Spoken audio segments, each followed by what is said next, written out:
Guys, ngeri banget ini guys. Hari ini resmi ya, ramalan Benix terbukti. Saham Bank Himbara, salah satu yang terbesar di Indonesia, Bank BRI, akhirnya nyungsep di bawah 3.600 perak. Dan ini sudah sesuai dengan perhitungan yang Benix bikin dari 2 tahun lalu. Lo kok bisa guys? Dan lu penasaran gak sih gimana nasibnya selanjutnya? Dan gimana dengan bank-bank lain? Karena sebetulnya nasib saham-saham di IHSG itu udah kita tulis sejak bertahun-tahun lalu. Nah, khususnya buat teman-teman yang tertarik ya dengan saham-saham perbankan. Lu penasaran gak sih dengan prediksi Benix 2 tahun lalu dan saham lu baik-baik saja gak? Dan semoga bisa menjawab ya kenapa saham lu makin lama makin nyungsep hari ini. Karena semua hanya berjalan sesuai dengan skenario yang kita udah bikin. So, buat yang penasaran apa sih skenario yang kita udah bikin, lu jangan skip video ini. Let's check this out. Sebelum kita mulai guys, sekali lagi ya, ini bukan rekomendasi beli, jual, atau hold saham tertentu, enggak ada. Ini cuma hasil review. Karena video ini kita udah bikin dari bertahun-tahun lalu. Dan sekali lagi video itu kita bikin sebagai edukasi nih buat teman-teman yang tertarik dengan dunia saham khususnya perbankan. Karena video itu topiknya khusus hanya membahas saham perbankan. Karena versi lengkapnya ya panjang banget guys. Tapi kita udah rangkum lah jadi yang lebih pendek yang lu bisa lihat di sini. By the way, disclaimer dulu guys sebelum kita mainkan videonya guys. Gue mau kasih tahu sekali lagi ya, ini video udah kita bikin lama. Ini juga video-video Benix bukan rekomendasi buat jual beli saham ataupun hold saham tertentu. No, enggak. Ini sebagai sharing lah, sharing perjalanan investasi Benix dan buat edukasi buat kalian yang tertarik mungkin menjadi investor di bursa saham Indonesia. Yuk kita cek videonya. Saham seperti Bank BRI menurut gue, kayak lagi, ini bukan rekomendasi beli atau jual. Kalau seandainya Bank BRI itu turun sampai ke harga 3.000, ya gue terus terang jujur aja nih. Apakah ini sahamnya jelek? Ya tentu enggak. Buktinya gue juga bukan saham yang abal-abal ya. Ini saham yang bagus. Booking net profit margin itu selalu double digit. Dan growth-nya bisa dibilang ya double digit juga kalau dibandingkan dengan growth mereka di. Jadi kita bisa bilang ini perusahaan masih sehat, masih berjalan, dan masih bagus. Tapi yang jadi pertanyaan adalah apakah ini saham? Oke, jadi teman-teman di situ gue mau bilang ya sekali lagi ya, ini video lengkapnya itu kita membahas bisnis perbankan secara umum lah. Jadi ya ada banyak bank yang gue mention di situ, tapi dalam kasus ini ya Bank BRI. Kenapa gue ngomong begitu ya? Karena ketika video ini dibikin di tahun 2024 bulan Juli, kita itu rekaman mungkin udah dari tanggal 15 kali, kalau gue nggak salah udah lama juga ya. Tapi kan namanya juga editor kita zaman dulu pun juga cuman bisa bikin 2 video seminggu, 3 video seminggu, lama lah keluar lah. Tapi di tanggal itu kalau gua nggak salah harga saham BRI itu 4.900 guys. Dan sampai turun sempat 4.200 tapi kemudian balik lagi nih ke 4.900 dan orang pada bilang wah ini pemulihan, ini momen buat beli kata mereka. Kalau kata gua enggak, kalau gua sih nggak bakal guys. Kenapa? Karena gua udah melihat Bank BRI pasti jatuh di bawah 4.000, bahkan bisa sampai ke 3.000-an. Jadi teman-teman sekali lagi ya, video itu kita bikin itu ada di bulan Juli 2024. Jadi videonya udah 2 tahun yang lalu. Dan di situ ya orang-orang tuh lagi pada euforia karena saham Bank BRI itu 4.900 katanya bakal bisa naik ke 5.000, 6.000. Nah, menurut gua enggak. Menurut gua orang-orang itu halu. Padahal di sana banyak orang yang heboh dianggap pemulihan sektor perbankan bakal berlanjut. Enggak. Di situ gua satu-satunya yang bilang no. Menurut gua harga 4.900 2 tahun yang lalu ketika video itu dibikin, menurut gua itu masih overpriced. Menurut gua pasti jatuh ke 4.000. Bahkan gua yakin sekali bisa jatuh ke bawah 4.000. Tapi orang enggak percaya. Banyak orang-orang yang bilang, wah ngaco lu, enggak mungkin lah BRI kan bank bagus. Enggak ada hubungan guys. Saham sebuah perusahaan itu bisa aja bagus. Produknya mungkin lu seneng, lu pakai. Perusahaannya juga mungkin profitable. That doesn't mean the stock will never go down guys. Bukan artinya produknya lu sering pakai, bukan artinya perusahaannya bagus, bukan artinya sahamnya wajib lu beli. Karena itu 2 hal yang berbeda guys. Bersinggungan iya, beririsan iya, tapi bukan artinya sahamnya wajib ikut naik. Nggak ada hubungan. Kenapa? Karena khususnya buat saham perbankan, lu harus bisa melihat perspektif makronya. Dalam jangka panjang akan seperti apa. Dan gue pun sangat yakin akan makin nyungsep terus. Bahkan akhirnya mereka mewujudkan ya ramalan gua bakal turun ke level 3.000-an perak. Emang kenapa? Secara makro. Secara makro ya teman-teman udah harus sadar lah. Indonesia ini pengen GDP 8%. Kalau lu adalah manusia yang waras dan lu pengen negara kita bisa tumbuh ekonominya, salah satu penghambat pertumbuhan ekonomi Indonesia apa? Bank-bank di Indonesia itu cuannya terlalu gede. Masa ada bank cuannya bisa 50 triliun, 55 triliun, 57 triliun, gak masuk akal. Tapi nanti gua bakal bahas lebih detail lah nanti. Tapi yang jadi pertanyaan adalah apakah ini saham bisa naik ke 6.000 lagi atau 7.000 lagi di tahun? Menurut gua tidak. Nah teman-teman di situ lu bisa lihat ya. Ya gua sendiri ternyata udah dari 2 tahun yang lalu gua udah bilang hanya orang Dan analisis saham yang goblok yang bilang, which is pada zaman itu banyak guys. Wah banyak orang-orang Sudirman, orang-orang sekuritas kan isinya orang semua ya. Yang bilang ya bakal naik ke 6.000 ke 7.000, enggak. Dan itu udah gue bikin videonya dari 2 tahun lalu. Ada buktinya guys. Gue satu-satunya yang bilang enggak, kemahalan. Jangan kan kembali ke 6.000, kembali ke 5.000 aja termeh-meh guys ini barang. Dan hari ini terbukti apa yang gue bilang bener. Investor-investor, ahli-ahli ekonomi segala macam itu semua salah guys. Nggak ngerti mereka soal saham, nggak ngerti. Bacot aja gede. Tapi faktanya ya, BRI hari ini bergerak sesuai dengan ramalan BNX. Tidak mungkin mereka kembali ke 6.000, tidak mungkin mereka bahkan ya ada yang bilang sampai ke 7.000, enggak. Hari ini terbukti kok. Mereka hanya bergerak sesuai dengan skenario yang udah gue bikin. Dan ini udah kita prediksi ya dari 2 tahun lalu guys. Kayaknya ini gak usah gue komentarin ya, karena ya teman-teman bisa lihat ya. Even pun Indonesia belum krisis, Indonesia belum collapse, tapi udah keluar banyak serangan-serangan. Lu lihat sendiri kan. Serangan-serangan dari media-media anjing peliharaan George Soros, media-media pemecah belah bangsa. Dan negara kita tidak bisa melakukan perlawanan sama sekali. Kita kalah di perang propaganda. Bahkan kita sendiri tidak bisa menjelaskan kenapa perjanjian dagang Indonesia Amerika menguntungkan Indonesia. Dari situ aja kita bisa lihat, oh menang mereka udah menang guys. Dan ya suka nggak suka duit yang mereka kasih juga triliunan. Bahkan Pentagon, kita baru dapat kabar ini resmi loh, 5 hari yang lalu mereka udah mencadangkan duit $50 billion. Salah satunya budget untuk memperkuat LSM peliharaannya George Soros ini, mengeluarkan ya propaganda palsu di Indonesia, di negara-negara berkembang lah. Can you imagine that guys? $50 billion. Can we even win that war guys? Ini perang guys. Ini perang propaganda nih. Dan lu siap-siap lu dicuci otak sama tukang tipu pakai gelar S3, profesor, universitas, semua makan duit George Soros. Kesel banget gue asli. Gue lebih kesel lagi negara kita gak bisa fight back gitu loh. Akibatnya banyak orang yang percaya Indonesia dirugikan sama BOP, Indonesia dirugikan sama perjanjian tarif 0%, padahal 19% aja kita cuan, apalagi 0%, can you imagine? Tapi kita nggak bisa mengkomunikasikan itu ke masyarakat. Yang ada gue malah dituduh-tuduh buzzer guys. Padahal memang faktanya ekspor Indonesia meningkat walaupun tarif kita 19%. Faktanya Indonesia cuan ratusan triliun dari Amerika Serikat ketika kita kena tarif 19% karena kita profit guys. Apalagi kalau 0% guys. Konyol memang. Tapi ya udah, namanya juga investor. Kemudian mereka percaya dengan narasi-narasi itu, kemudian juga dimanfaatkan buat lembaga-lembaga rating menjatuhkan Indonesia. Dan dunia investasi ada yang namanya price in. Orang itu nge-price di depan. Bahkan collapse-nya pun belum tentu terjadi guys. Krisis moneternya bisa jadi cancel, tapi orang price in di depan. Dan itulah yang lu saksikan saat ini. Tetapi ketakutan itu normal. Kenapa? Karena suku bunga di Amerika Serikat itu lagi tinggi. Logikanya kalau ada investor punya duit, pemegang kuasa tertinggi, dia kan akan pilih. Karena namanya duit itu nggak punya kewarganegaraan bro. Paspor ada ya, tapi kalau duit nggak ada kewarganegaraan, dia akan mengalir ke tempat yang lebih efisien, dia akan mengalir ke tempat yang produktif dalam menghasilkan duit. Duit menghasilkan duit. Ketika kemudian suku bunga di Amerika Serikat lebih tinggi dibanding potensi cuan di Indonesia, ya buat apa dia taruh duitnya di Indonesia? Sehingga kemudian dia lari dari bank-bank big cap ini, dan mereka taruh duitnya ke Amerika Serikat. Mereka lari dari Indonesia. Nah, salah satu alasan yang mereka juga monitor, karena mereka juga bukan orang tol, ya mereka juga bisa melihat data akan ada kemungkinan terjadi ketidakstabilan. Artinya mereka tidak bisa memonitor, tidak bisa memprediksi ekonomi Indonesia at least dalam ke depan akan seperti apa. Nah, sambil tunggu masa-masa menegangkan itu, apalagi sebentar lagi akan, gue sih tidak yakin yang namanya Bank BRI ini bisa balik ke harga 6 ribuan. Dalam waktu ya sampai Desember, gue sangat tidak yakin.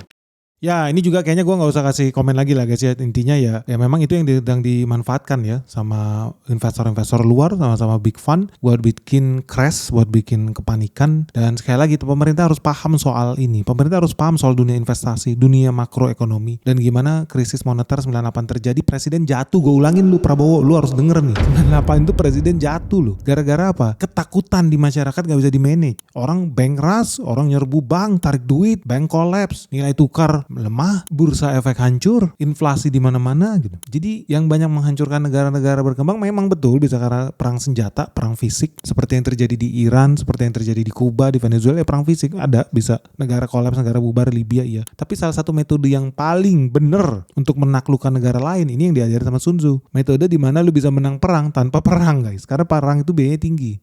Jadi gimana bisa menguasai negara lain tanpa perang fisik yang modalnya gede itu? Amerika Serikat tuh habis $5 billion guys dalam 48 jam perang dengan Iran. Can you imagine? Salah satu yang paling gampang ya pakai ekonomi, perang ekonomi guys. Dan itu cost efisien. Dan yang kedua, perang propaganda. Suruh rakyat di dalam negaranya sendiri demonstrasi, bikin kerusuhan, bikin kekacauan. Dengan modal yang lebih kecil bisa dapat aset yang lebih besar, bisa dapat satu negara guys. Cuma modal ngadu domba, bikin provokasi, cuci otak rakyat di sana. Seru ini guys. Karena yang akan dilakukan oleh asing, mereka akan wait and see. Wait and see pemilu di Amerika Serikat. Dan yang kedua, wait and see transisi naiknya presiden baru itu. Sehingga kemudian ketika kita masuk di era yang penuh ketidakpastian, melalui sudut pandang investor asing, dan berhadapan dengan Bank BRI, dengan klien mereka yang tipikal UMKM tadi, mayoritas adalah pengusaha kecil, pengusaha mikro, pengusaha menengah itu, dan dengan berbagai tekanan yang tadi gue bilang ya, suku bunganya tinggi, belum lagi pajak, tapera, iuran, dan lain sebagainya tinggi, dan sekarang ya mereka harus bersiap-siap dengan banyaknya UMKM pelaku usaha yang kolaps. Ya tentu mereka akan berpikir untuk tunggu dulu deh, gue keep dulu deh uang gue tarik dulu ya, nanti gue mau lihat lu masih survive nggak di bulan nanti.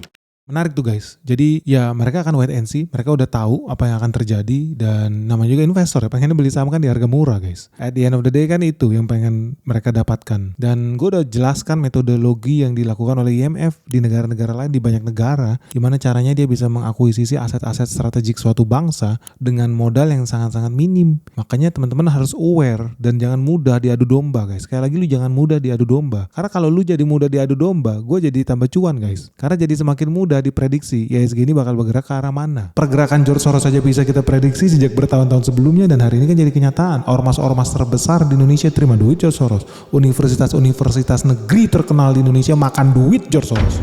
LSM yang hari ini lu lihat suka kasih komen-komen nyablak profesor-profesor cap kaki 5 ternyata makan duit George Soros. Dan itu semua udah gua kasih tahu guys sejak bertahun-tahun lalu. George Soros akan lakukan serangan itu. Herannya masih ada orang yang percaya sahamnya Bank BRI ini bisa ke 6.000, bisa ke 7.000. Bisa guys, bisa. Sabarlah, mungkin dalam waktu 5 tahun, 7 tahun ya. Tapi ya sekarang lu bisa lihat lah ramalan Benix yang terbukti jadi kenyataan. Bukan ramalan-ramalan orang-orang profesor ekonomi, ahli-ahli investasi di sekuritas-sekuritas. Enggak. JP Morgan aja gak ada otak. Mereka aja salah bikin analisis terhadap saham ini. Terbukti gue yang bener. Sahamnya gak ke 7.000 guys, sahamnya ke 3.000-an. Jadi kalau ditanya apakah saham ini jelek, menurut gue tidak. Sekali lagi ya, ini bukan rekomendasi jual atau beli. Sekali lagi menurut gue saham Bank BRI itu saham yang oke. Even menurut gue di harga 4.000-an aja udah termasuk harga yang sangat murah buat si Bank BRI ini. Tetapi kemudian apa yang membuat gue nggak mau, misalkan gue nggak mau, ya tadi ya masih banyak ketidakpastian terkait ya masa transisi kita inilah dalam ini kita bisa lihat apa yang akan terjadi di Indonesia dengan segala macam prahara-prahara yang nggak entah kenapa makin kesini makin aja keluar news-news yang kurang baik gitu loh ya buat kondisi ekonomi Indonesia. Jadi itulah yang kita harus perhatikan, dan investor asing di seluruh dunia juga sedang memperhatikan itu. Ada apa sih dengan Indonesia gitu loh? Kok makin kesini beritanya bad news. Ya mereka akan tahan itu dulu. Ya hari ini kan jadi ketahuan ya, berita-berita bad news itu juga banyak yang di-generate. Karena itu bagian dari mesin propaganda mereka. Tapi satu yang gue mau bilang ya kan, Prabowo sekali lagi pengen ekonomi kita tumbuh 8%.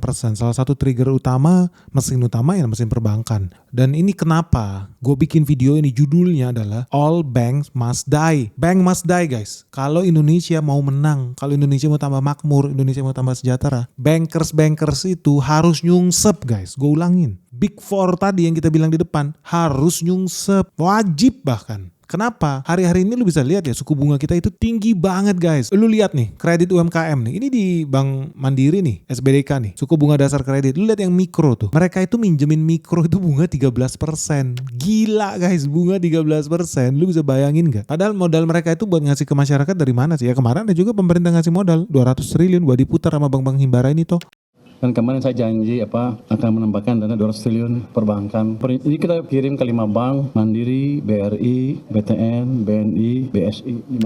Tapi apa diputar ke bawah? Ternyata enggak. Malah duitnya dia pakai buat nabung di Bank Indonesia kan, di SBN, beli surat utang negara. Jadi lu bayangin, lu itu disuruh bayar pajak. Pajaknya lu bayar dong ke Dirjen Pajak Kementerian Keuangan ya. Harapannya kan, halo guys, ngeri banget ini guys. Market terus-menerus nyungsep, merah membara dan crash di mana-mana. Nah, buat teman-teman yang merasa bingung nih gimana cara melewati navigasinya nih, peperangan yang terjadi di Iran, bentar lagi buka cabang di Asia. Kalau lu nggak siap guys, lu jangan kaget kalau lu harus berpisah dengan harta kekayaan lu. Nah, terus gimana kalau teman-teman yang masih belum tahu dan belum tahu gimana caranya bersiap menuju dunia yang makin kacau ini? Jangan sampai lu investasi lu terganggu. Segera gabung di Benix Investor Group. Karena apa yang terjadi di market crash hari ini, merah membara, sudah gue share dari tahun lalu. Dan hari ini semua berjalan sesuai skenario yang gue ajarin. So buat teman-teman yang pengen tahu gimana caranya cari cuan ya di era perang dunia 3 ini, segera daftarkan dirimu sekarang juga hanya di www.benix.id. Karena cuma di sini ya kita bakal ajarin lu gimana cara investasi yang benar. Kita bakal ketemu dengan direksi-direksi perusahaan top yang ada di Indonesia. Kita akan ajak lu buat site visit, temu emiten, bahkan kita ada acara sebentar lagi gala dinner bersama seluruh investor di Benix Investor Group. So tunggu apa lagi guys? Orang dari luar negeri aja berbondong-bondong buat ikut Benix Investor Group. Masa lu ketinggalan? Benny Batara, the founder of the Benex Investor Group. Yuk buruan segera daftar di Benix Investor Group sekarang juga. Harapannya kan buat dikucurin lagi lah ke bawah. Ternyata sama Menteri Keuangan kan dikasih ke perbankan Himbara, duit pajak lu. Terus sama mereka malah dibeliin surat utang negara guys. Kan ada bunganya. Yang bayar bunga siapa? Negara, pakai pajak lu. Jadi itu lu bayar pajak 2 kali tuh. Pun kalau seandainya lu beli kredit, lu ambil kredit nih ke perbankan, bunganya 13%. Nggak masuk akal. Terus gimana ceritanya Indonesia GDP bisa tumbuh 8% guys? Nggak bakal bisa. Sekali lagi gue bilang, nggak bakal bisa Indonesia mau GDP 8%. Kalau kredit ke bank aja bisa sampai 13%, kan nggak ngotak. Terus yang ngeri lagi, mereka ngutangin lu 13% tanpa modal bro. Modalnya dari negara bro. Modalnya dari lu juga. Lu yang bayar pajak bro.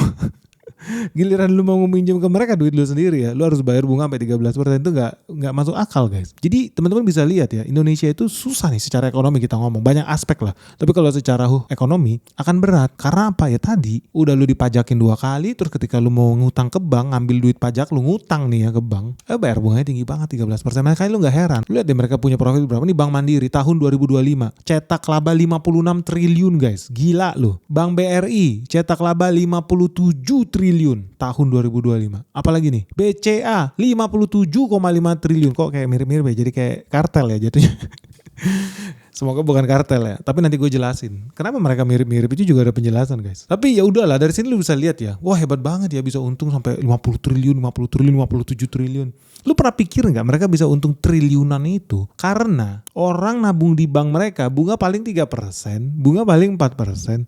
Terus mereka ngutangin ke orang lain bunga 10%, bunga 13%. Itu yang selisih itu guys. Selisih itu namanya net interest margin guys. Selisihnya itu spread. Spreadnya itu gede banget antara bunga pinjaman sama bunga tabungannya. Lu nabung ke mereka mungkin bunganya cuma 3%, 4%. Giliran lu ngutang sama mereka bunganya bisa 10%, 13%. Spread Indonesia guys. NIM yang namanya net interest margin. Selisih antara bunga deposito, bunga simpanan dengan bunga yang dipinjemin ke lu yang tertinggi guys. Bahkan sampai Purbaya itu bilang NIM, net interest margin di Indonesia perbankan kita tertinggi di dunia dan akhirat guys. Gila gak guys, saking brutalnya nih bankers di Indonesia nih, rentenir ini gak tega dia melihat lu bisa hidup sejahtera, diperes lu sampai kita punya selisih bunga pinjaman dan simpanan itu tertinggi guys di planet bumi. Jangan-jangan, nih Purbaya salah nih. Masalahnya kan Purbaya bilang tertinggi di dunia dan akhirat ya. Jangan-jangan ya kalau lu pergi ke planet Mars ada alien di situ. Bunga perbankan lebih murah daripada di Indonesia guys. Jangan-jangan Indonesia ini tertinggi di galaksi guys. Brutal, makanya lu gak usah heran. Bank Mandiri 50 triliun, Bank BRI 50 triliun, perbankan itu cuannya 50 triliun semua. Pernah gak lu berpikir, jangan-jangan ya mereka bisa cuan 50 triliun karena ada usaha yang bangkrut, karena ada orang yang tertindas, diperas, capek-capek bisnis, capek-capek bekerja siang dan malam, duitnya habis buat bayar bunga. Bahkan gue ngeliat banyak loh perusahaan-perusahaan itu yang staying to survive ya, bukan buat tambah kaya raya, berat. Hidup dari hari ke hari, month to month, year to year, cuma habis profitnya buat bayar bunga guys. Ini yang emiten perusahaan yang eksis di dunia ini cuma untuk memperkaya bankers guys. Ngeri. Ini perusahaan zombie gue bilangnya. Nggak layak perusahaan zombie. Kenapa? Karena bunga bank begitu besar guys. Mereka hidup hanya untuk memperkaya banker. Begitu ada profit bayar bunga, begitu ada profit bayar bunga. Brutal. Jujur deh teman-teman, tulis di kolom komentar ini, lu merasa gak sih bunga bank di Indonesia ini sangat mencekek? Pasti gue yakin banyak pengusaha-pengusaha di sini yang setuju dengan pendapat gue. Pasti deh. Brutal mereka ini. Banker ini sadis. Dan mereka itu seneng mencekek lu biar lu mampus. Karena apa? Kalau bisa negara ini ikutan kolaps biar tambah untung lagi mereka. Mereka gak peduli Indonesia itu pertumbuhan ekonomi harus 8%. Dan kalau Indonesia mau pertumbuhan ekonomi 8% ya gak bisa dong lu punya bunga bank gede-gede banget. Teman-teman tahu gak sih? Vietnam kemarin itu udah resmi wujudkan cita-citanya Prabowo. GDP tumbuh 8%. Ini pun sesuai dengan ramalan Benix loh. Sebelum Vietnam GDP 8%, Benix sudah bilang Vietnam itu pasti GDP-nya 8%. Tahu dari mana gua? Simple. Lu kalau ngutang ke Vietnam, Mas Bro, bunganya berapa? 2,58%. Nih Vietcombank nih. Habis nih mereka perang-perangan sama Amerika Serikat, tapi lu kalau ngutang di sana 2,5%. Bahkan beberapa bank yang spesialis mikro bunganya bisa cuma 1,2%. Gila nggak? Di Indonesia lu ngutang berapa? 13%, set. Memang. Terus lebih lagi kalau ngutangnya pakai bank-bank himbara ya.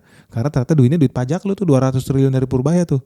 Duit lu tuh sebetulnya. Giliran lu ngutang bunganya gede banget. 2,5% itu rata-rata bunga ya di Vietcombank di tahun 2025. Ini gue ambil satu sampel aja lah perusahaan di Vietnam, perbankan di Vietnam. Tahun 2026 rencananya mereka berapa sih NIM-nya? Naik guys. Naik 0,04%. Jadi cuma 2,62% guys. 2,62%. Gila nih Bank Vietnam ini gak bisa untung guys. Negara komunis soalnya. Semua disetel sama pusat. Bank sentral harus turut sama pemerintah. Bank-bank lokal, bank-bank swasta, bank BUMN harus nurut sama pemerintah. Wah kalau di sini banker lebih berkuasa daripada presiden guys. Brutal. Bos mereka itu siapa? Yang punya IMF. Makanya berani ngelawan presiden guys. Cuma di negara demokrasi Indonesia nih ada kayak begini nih. Makanya gak usah heran. Kalau sampai Vietcombank aja ditanya mereka, kenapa NIM lu kecil banget di tahun 2026? Cuman 2,6%. Simpel aja. Karena Vietcombank sengaja menjaga suku bunga pinjaman tetap rendah. Untuk mensupport pertumbuhan ekonomi. Untuk mendorong pertumbuhan pinjaman di sana. Artinya apa? Teman-teman udah bisa lihat GDP Vietnam tahun 2026 gua yakin di atas 9%, bahkan bisa 10%, melebihi impian Prabowo. Dan ini bener gak jadi kenyataan? Gue yakin bener, analisis gue bisa akan sampai 10%. Vietcombank sendiri tuh udah nulis tuh, tahun 2026 Vietcombank akan membantu pemerintah mencapai GDP target 10% pertumbuhannya. Gila guys. Indonesia aja termehek-mehek mau nyampe 7%. Vietcom udah ninggalin kita nih, Vietnam. Sekarang target mereka 10% guys. Makanya bank di sana nggak boleh cuan gede-gede. Udah disetel cuannya. Lu nggak boleh cuan lebih dari 2,6% lu. Lu mau ngerampok rakyat gua. Woi hebat tuh negara komunis Vietnam tuh. Berani mereka melawan George Soros guys. Berani mereka ngelawan IMF guys. Nyalinya tinggi mereka. Dan bank di sana ya harus nurut. Kalau nggak banker-banker tuh ditembak guys. Kalau di sini banker-banker ngapain nurut? Bosnya mereka bukan presiden kok. Ngapain takut sama Garuda Indonesia? Siapa lu? Jadi teman-teman gak usah heran lah kalau prediksi gue pun menjadi kenyataan. Dan hari ini ya sejak video gue diluncurkan kemarin itu kan hampir 5.000 ya 2 tahun yang lalu ya. Ya hari ini udah turun lebih dari 1.390.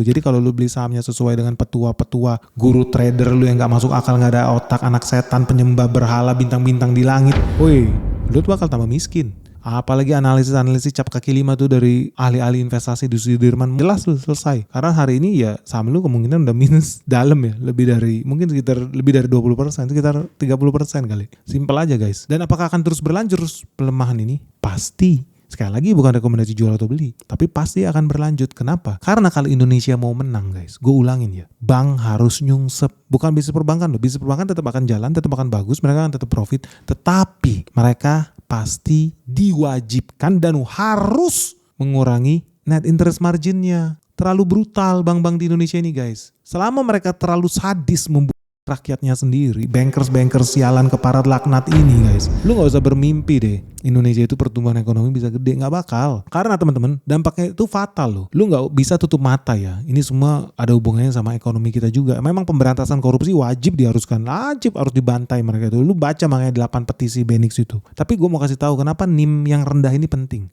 Karena NIM yang tinggi itu membahayakan ekonomi negara-negara seperti kita ini. Karena kalau bunga kredit tinggi guys, investasi perusahaan itu turun. Perusahaan gak punya duit nih buat buka cabang, buat beli mesin baru, buat hire karyawan baru. Ujung-ujungnya apa? Ekspansi bisnis melambat. Kalau ekspansi bisnis perusahaan melambat, ujung-ujungnya pertumbuhan GDP bisa terhambat juga. Makanya penting nih buat pemerintah, lu dengerin nih video Benix ini. Penting banget buat kita paham kok bisa bankers ini memiliki keuntungan terbesar di planet bumi, di dunia ini dan dunia akhirat guys. Nggak bakal lah lu tambah sejahtera, nggak mungkin lah ya bankers itu tambah kaya ya jelas. Udah bisnisnya pakai duit lu, giliran lu yang minjem bunganya gede banget.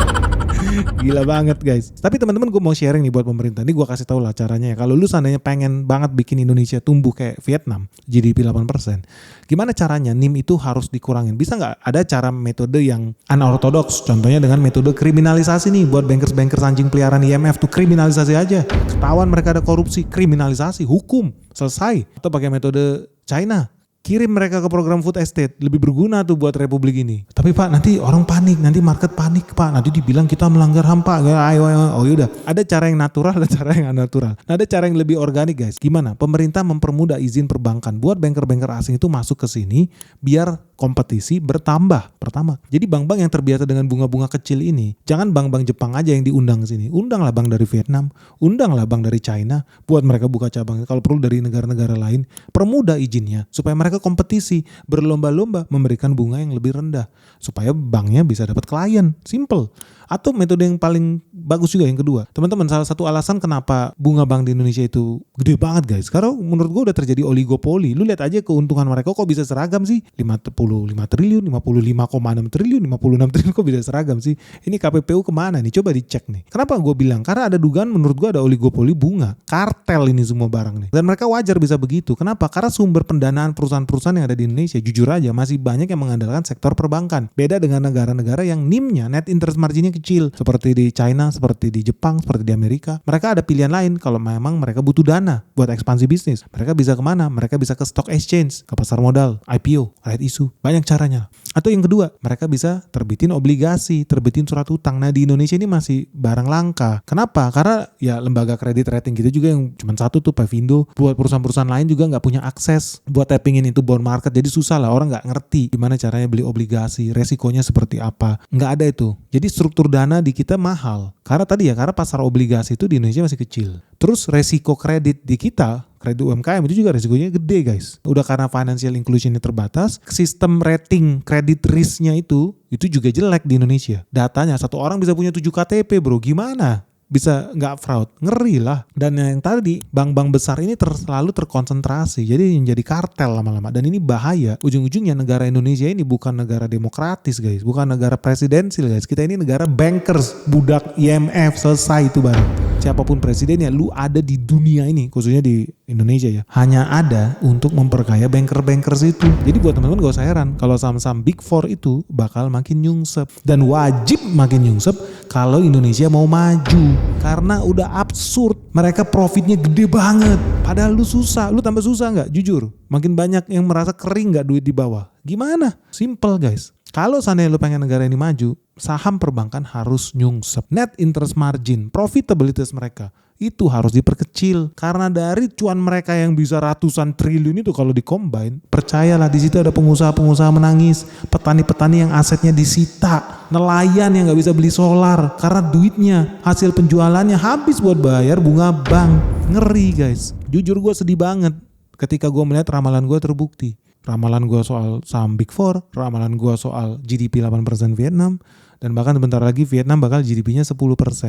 Kita masih jalan di tempat guys. Ngeri nih guys, bener-bener gak berkutik kita sama banker-banker sialan itu guys. Dan buat teman-teman yang penasaran gimana sih soal nasib Indonesia ke depannya ya, kita bakal bahas lebih dalam deh kayaknya, tapi gak di channel Benix ya, kita bakal bahas di membership YouTube Premiumnya Benix. Kita ada yang namanya Secret Level, live bersama Benix, 1 minggu sekali di sana. Kita akan membicarakan banyak hal secara eksklusif. Yuk segera bergabung di YouTube Premium membershipnya Benix. Dan kita lihat yuk ramalan Benix ke depan akan seperti apa. Menarik ini guys. Buat teman-teman yang mau dapat video tadi, dengerin versi lengkapnya, gue saranin ya lu segera join ya di YouTube Premium membership Benix. Cuma bisa akses pakai Android guys sama laptop. Kalau dari handphone iPhone lu gak bakal bisa tuh. Unik nih Apple nih.